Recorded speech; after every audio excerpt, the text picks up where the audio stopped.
네, 오늘 본문은 예수님의 공생애 중 마지막 유월절인 네 번째 유월절을 앞둔 고난 주간 목요일에 있었던 일입니다. 그날 저녁에 예수님께서는 십자가에 못 박혀 죽으시기 전 사랑하는 제자들과 함께 한 다락방에 모여서 마지막 식사를 하십니다. 이것이 그 유명한 최후의 만찬입니다. 이 만찬은 그 어떤 만찬보다 뜻깊고 의미 깊은 식사였습니다. 왜냐하면 예수님이 식사를 마치시고 바로 겟세마네 동산에 기도하러 가시는데 그 겟세마네 동산에서 기도하신 후에 체포를 당하시죠. 그리고 모진 고난을 당한 후 십자가로 가시는 것입니다. 그러니까 이게 십자가 죽음을 앞둔 예수님의 마지막 식사 자리인 것입니다. 다들 저녁 식사 하셨습니까? 오늘 내가 먹은 이 식사가 죽음을 앞둔 마지막 식사라면 여러분의 기분이 어떻겠습니까? 내일이면 죽는다면 여러분들은 오늘 무엇을 하시겠습니까? 사람이 내일 죽을 것을 안다면 오늘 내 대화는 달라집니다. 사람 만나는 것도 달라지고요. 특히 이 자리에 사랑하는 제자들과 예수님이 그 식사 자리에서 대화할 때 그 만남이나 그 대화가 얼마나 진솔하고 순수하고 따뜻했겠습니까? 그러나 제자들은 왜 그런지 몰랐습니다. 예수님이 곧 죽으시리라고는 짐작을 할 수 없었기 때문입니다. 그러나 예수님은 아셨죠. 이 마지막 식사를 하고 나면 나는 십자가로 가서 죽는다. 그래서 예수님께서 최후의 만찬 도중에 특별한 두 가지 행동하셨는데요. 하나는 성만찬입니다. 이 요한복음에는 기록되어 있지 않지만 마태, 마가, 누가복음에는 기록이 되어 있죠. 떡을 떼어 주시면서 이것은 내 살이다. 또 잔을 주시면서 이건 내 피다. 너희들이 이걸 먹고 마실 때마다 나를 기억하라 하셨습니다. 예수님은 자신이 십자가에서 유월절 어린 양처럼 돌아가실 것을 얘기하셨지만 이때 당시 제자들은 예수님의 말씀을 제대로 이해하지 못했습니다. 그리고 또 한 가지 예수님이 특별한 행동을 하셨는데요. 그것은 식사 도중에 일어나셔서 수건을 허리에 두르시고 대야에 물을 떠다가 제자들의 발을 하나씩 하나씩 씻어 주셨다는 것입니다. 왜 발을 씻겨 주셨을까? 문화적인 배경을 잠깐 살펴보면요. 이 이스라엘에 속해 있는 팔레스타인 지방은 사막이 많고요. 덥고 또 건조한 날씨 때문에 거리에 먼지가 많았습니다. 예수님 당시에 거리가 무슨 아스팔트 포장이 되어 있는 것도 아니고 맨발에 샌들을 신고 다니던 사람들 금방 그 발이 더러워지기 마련이었습니다. 그래서 그 사람들은 집에 들어가게 되면 자신의 집에 들어가든지 누군가의 가정에 방문하든지 더러워진 발을 씻어야만 했습니다. 일반 서민들은 자기가 발을 닦지만 종을 부리는 집주인은 외출하고 돌아오면 종들이 발을 씻어줍니다. 특히 잔치집에 초대받았을 때 손님들은 목욕하고 새 옷을 갈아입고 가는 것이 유대인의 예절인데요. 잔치집으로 오는 도중에 더러워진 발은 잔치집에 주인이 종들을 시켜서 발을 씻겨드리는 풍습이 있었습니다. 그렇지 않으면 발 씻을 물을 미리 준비해 놨다가 손님들이 먼저 발을 씻고 식탁에 자리를 그렇게 잡도록 배려하는 것이 기본 예의였습니다. 그런데 다른 사람도 아닌 예수님이 겉옷을 벗고 수건을 가져다가 허리에 두르시고 대야에 물을 떠서 12 제자들의 발을 씻겨 주십니다. 종이 하는 행동이기 때문에 베드로는 물론이고 다른 제자들도 굉장히 당황했을 것입니다. 그러나 분위기 때문인지 다른 제자들은 별 말이 없는데 베드로에 이르러서는 베드로가 완강히 거부하죠. 내 발을 절대로 씻지 못하십니다. 그러자 예수님이 내가 너를 씻어주지 아니하면 내가 나와 상관이 없느니라 말씀하십니다. 다른 건 몰라도 예수님과 아무런 상관이 없는 것은 상상할 수 없는 베드로 아니겠습니까? 겁이 났는지 금세 태도를 바꿉니다. 주여, 내 발뿐 아니라 손과 머리도 씻어 주옵소서 하는 거죠. 그래서 주님은 이미 목욕한 자는 발밖에 씻을 필요가 없다. 온몸이 깨끗하니라. 너희가 깨끗하나 다는 아니니라 하시고 베드로의 발을 씻으십니다. 예수님은 베드로와 다른 제자들의 발을 다 씻어 주셨습니다. 가룟 유다의 발도 씻어 주셨을 거예요. 그리고 다시 벗은 겉옷을 입으시고 자리에 앉으셨습니다. 12절이 그 내용인데요. 12절 같이 읽겠습니다. 그들의 발을 씻으신 후에 옷을 입으시고 다시 앉아 그들에게 이르시되 내가 너희에게 행한 것을 너희가 아느냐. 예수님의 질문은 이것입니다. 내가 왜 이런 행동을 했겠냐 하시는 것이죠. 왜냐하면 예수님이 제자들의 발을 씻어주신 것은 당시 제자들로서는 상상도 할 수 없는 대단히 당황스러운 일이었기 때문입니다. 만약 여러분을 가르치시는 지도 교수님이라든지 회사의 회장님이 발을 닦아주겠다고 이 발을 내밀어라 하면 당연한 듯 내밀 사람이 얼마나 있겠습니까? 서로에게 보통 부담스러운 일이 아닐 것입니다. 때문에 예수님의 행동에 제자들은 첫째 분명히 당황했을 것이라 충분히 예상할 수 있습니다. 그리고 또 한편으론 죄책감과 죄송함이 있었을 것입니다. 왜냐하면 그 전까지만 해도 제자들의 관심은 누가 높으냐였기 때문입니다. 누가 더 높으냐 키재기를 하고 있었기 때문이죠. 그들은 누가 더 예수님의 인정을 받았느냐, 누가 더 예수님의 오른팔이냐 이런 문제를 가지고 자기들끼리 내면적으로 소리 없는 전쟁을 하고 있었습니다. 좋은 일, 좋은 동기, 좋은 뜻으로 하는 일마저도 사실 그 내면의 세계를 들여다보면 동료자들끼리 같이 일하는 사람들끼리 시기하고 질투하고 경쟁하는 것을 우리는 종종 보게 됩니다. 세상 사람들이 일하는 방식이 되게 이렇지 않습니까? 직장이든 어느 가정이든 일터든 좋은 동기와 목적으로 시작하지만 정작 그 내면의 세계를 보면 질투, 경쟁심 이런 것들이 있고 내가 널 이겨야지, 내가 먼저 진급해야지, 내가 여기서 밀릴 수는 없어. 그런 내면의 것들이 있는 것이죠. 사람들 수단과 방법을 가리지 않고 포장된 말과 포장된 이론을 가지고 나가면서도 내면의 세계 속에서는 이런 것들이 있습니다. 좀 교활한 사람들은 사람의 그런 이기심과 질투심과 명예심을 이용해서 일을 시키기도 합니다. 이용을 하는 것이죠. 우리는 진정한 사랑, 진정한 섬김, 진정한 동력, 진정한 비전을 가지고 일하는 사람들을 만나보기가 참 쉽지 않습니다. 사심 없는 사람들. 그래서 서로 섬겨주고 서로 높여주고 서로 격려하고 내가 너의 조연 역할을 할게. 내가 너의 디딤돌 역할을 해줄 테니까 나를 밟고 지나가라. 이런 얘기들은 이 세상에서 참 발견하기가 쉽지 않습니다. 그래서 예수님께서 제자들에게 발을 씻겨주신 다음에 겉옷을 입고 자리에 앉으셔서 내가 너에게 행한 것을 너희가 아느냐 말씀하시며 그 행동의 뜻을 물으시는 겁니다. 발을 씻는 것보다 중요한 것은 마음을 씻는 것이 아니겠습니까?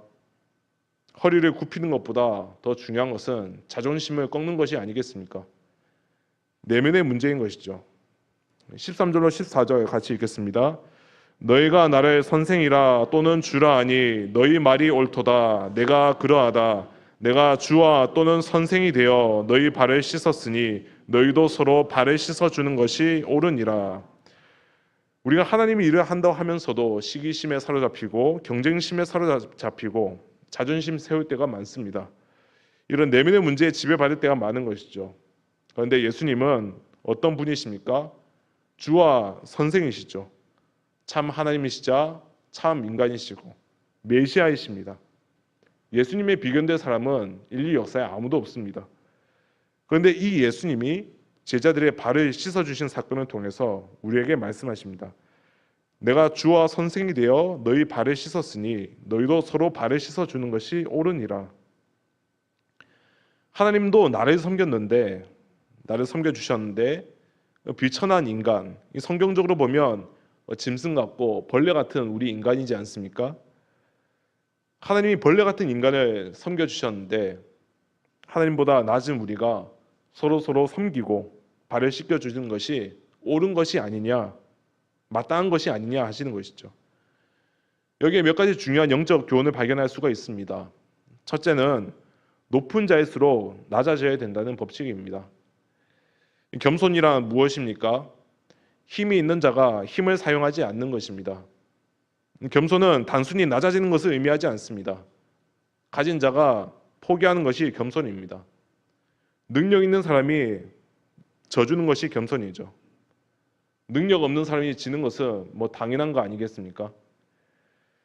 높은 자가 겸손하지 않으면 어떻게 됩니까? 오만한 자가 됩니다. 오만이란 힘 있는 자가 힘을 사용하는 것을 가리켜 오만이라고 합니다. 가졌는데도 더 가지려고 그만큼 가졌으면 되는데 땅 뺏고 집 뺏고 회사를 뺏고 더 가지려 하는 거죠. 능력 있는 자가 권력 있는 자가 횡포를 부리는 것입니다. 오만한 사람은 눈 뜨는 게 좀 다르고 말하는 게 좀 다른 것 같습니다. 말하는 것도 오만하고 남 무시하고 지배하고 명령 내리려고 하고 사과가 없고 오만한 자는 목소리도 좀 달라지고요. 걷는 것도 좀 다른 것 같습니다. 우린 그런 사람들과는 같이 있기 싫죠. 그러나 겸손은 힘을 절제하는 겁니다. 가질 수 있는데 안 가지고 누릴 수 있는데 안 누리는 겁니다. 예수님의 리더십과 영적 권위는 낮아짐에 있는 것이죠. 누릴 수 있는데 안 누리고 가질 수 있는데 안 가지는 사람 보면 감동이 옵니다. 굉장히 놀랍죠. 어떻게 저럴 수 있지 하는 생각이 듭니다. 그런데 그분이 바로 예수님이셨습니다. 그분은 가장 높은 곳에서 가장 낮은 곳으로 임하셨습니다. 마국간에 오셨고 죄인들의 친구였고 사람들이 기피하고 만나기 싫어하는 부류의 사람들을 만나셨습니다. 세리장들을 만나셨고 창녀를 만나 주셨습니다. 주님은 여우도 머리 둘 곳이 있지만 인자는 머리 둘 곳이 없다고 하셨습니다. 그분이 예수님이셨습니다. 두 번째 여기에서 발견할 수 있는 영적 교훈은 솔선수범입니다. 구약에 보면 아브라함과 롯의 얘기가 나오는데요. 아브라함과 롯이 땅 때문에 갈등이 생겼습니다. 아브라함의 목자와 롯의 목자가 서로 싸우기 시작합니다. 이때 아브라함이 찾아가서 말합니다. 내 목자나 싸우게 하지 말자. 네가 우하면 내가 저하고 내가 저하면 내가 우하겠다. 여기서 싸움을 그치지 않은 것이죠. 누가 큰 자입니까? 먼저 화해하는 자가 큰 자입니다. 먼저 일을 풀어가는 자가 큰 자입니다. 먼저 손을 내밀고 일을 해결해가는 사람이 하나님 나라의 애국자입니다. 피차 죄인인데 누가 더 잘났고 더 못난 것은 없습니다.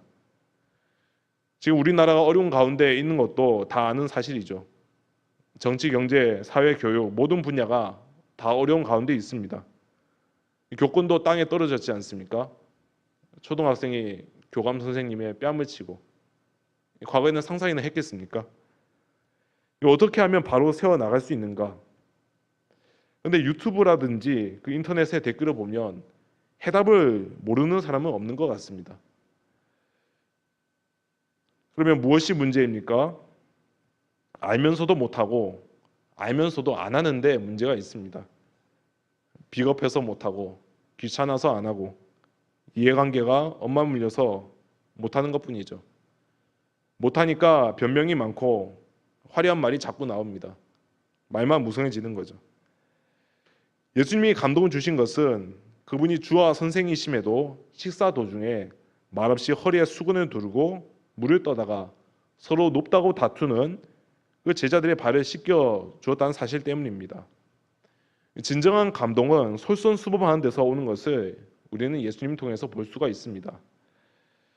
물론 본을 본다고 갑자기 바뀔 수는 없을 것입니다. 하지만 우리가 느끼고 배우고 아는 대로 조금씩 언어와 행동을 바꿔갈 때 눈물과 감동이 일어나지 않을까 생각합니다. 세 번째로 예수님이 우리에게 주신 결론적 대안은 서로 발을 씻기라는 것입니다. 누가 발을 먼저 씻느냐, 혹은 씻어주느냐가 문제가 아니죠. 진정한 해결은 서로 발을 씻겨주는 데 있습니다. 천국과 지옥에 대한 좀 우스꽝스러운 얘기가 있는데요. 천국은 어떤 곳이고 지옥은 어떤 곳이냐를 비유적으로 표현한 것입니다. 어떤 배고픈 사람들에게 아주 그 푸짐한 음식을 한 상 가득 차려주고 이게 긴 스푼을 주고 그렇게 먹도록 했습니다. 지옥을 가봤더니 그 긴 숟가락으로 서로 먹으려고 아우성을 치더라는 것이죠. 이게 길어서 입에 안 들어가니까 자꾸 흘리고 또 퍼다가 또 흘리고 남이 먹는 거 질투해서 또 방해하고 서로 비판하고 비난하고 소리 지르는 모습이었다고 합니다. 근데 천국에 가보니 놀랍게도 다른 조건은 다 같은데 그들도 긴 스푼을 가지고 있는데 그 긴 스푼으로 음식을 떠서 서로 먹여줬다는 것입니다. 그러니까 다 서로 배불리 먹고 음식 흘리지 않고 아주 깨끗하고 행복한 분위기를 연출했다는 것이죠. 진정한 승리는 윈윈입니다. 둘 다 이겨야 합니다. 부부도 윈윈 게임이죠. 아내가 불행한데 남편이 어떻게 행복할 수 있겠습니까? 아이들이 불행한데 부모가 어떻게 행복할 수가 있겠습니까? 나만 행복한다고 행복해지는 게 아닌 것 같습니다. 상대가 행복하고 같이 일하는 사람이 행복해야 합니다. 서로 발을 씻겨주란 말이 그 말입니다. 누가 누구에게 일방적으로 발을 씻겨달라는 것이 아닙니다. 오늘 밤 예배 후에 혹시 이렇게 말씀하시는 분은 없길 바랍니다. 여보, 오늘 내 발 좀 씻겨줘. 오늘 발 씻겨주라 했잖아. 그런 게 아니라는 거죠. 서로 발을 씻겨주라는 것은 우리가 이 험악한 세상에서 서로 물고 먹고 뜯고 주이고 치고 박는 세상에서 승리할 수 있는 예수님의 대안이었다는 것입니다. 남을 살려주면서 내가 살아야지, 남을 죽이면서 남을 망하게 만들면서 비참하게 만들면서 남을 감옥에 집어넣으면서 내가 살아날 것 같습니까? 그렇지 않죠. 같이 상승하는 것입니다. 서로 발을 씻겨주면 피차의 상처가 치유됩니다. 서로의 필요를 채워주게 됩니다. 신뢰를 쌓아가게 됩니다. 우리 가정뿐 아니라 주변 사회가 다 밝아질 것입니다. 아내는 남편을, 남편은 아내의 발을 씻겨주고, 사장은 부하의 발을 씻겨주고, 부하는 사장의 발을 씻겨주고, 외식적이고 형식적인 그런 모습을 말하는 것이 아닙니다. 일회성 행사에 대해서 말하는 것이 아닙니다.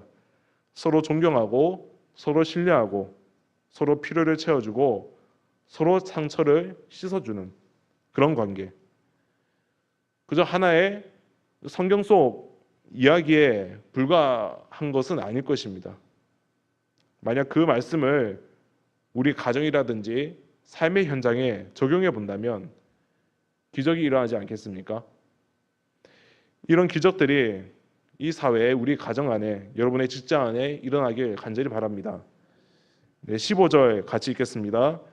내가 너에게 행한 것 같이 너희도 행하게 하려 하여 본을 보였노라. 참 감사한 것은 예수님이 우리에게 본을 보이셨다는 것입니다. 뭔가 내가 새롭게 만들어내고 생각해내는 것은 어렵습니다. 하지만 예수님은 우리에게 쉬운 길을 보여주셨습니다. 바로 스스로 본이 되어서 그대로 따라하면 된다는 것이죠. 예수님이 보여주신 본에 따라서 본대로 가면 된다는 것입니다. 출애굽기에 보면 하나님이 모세에게 성막을 지으라고 치수를 가르쳐 주십니다. 모양을 가르쳐 주시고 치수나 디자인을 다 가르쳐 주십니다. 그리고 모세는 자기 생각대로 하지 않았습니다. 자기 마음대로, 취향대로 그 디자인을 바꾸지 않고 하나님이 보여주신 그대로 했습니다. 설계자가 건축 설계를 했는데 시공자가 마음대로 바꾸면 안 되지 않습니까?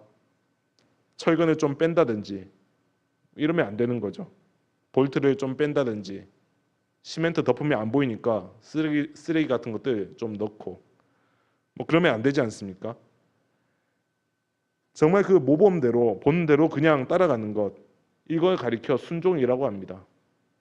순종이란 내 마음대로 하는 게 아니고 그 모델대로, 말씀대로 따라가는 것이죠. 그대로 따라가면 재미가 없겠습니까?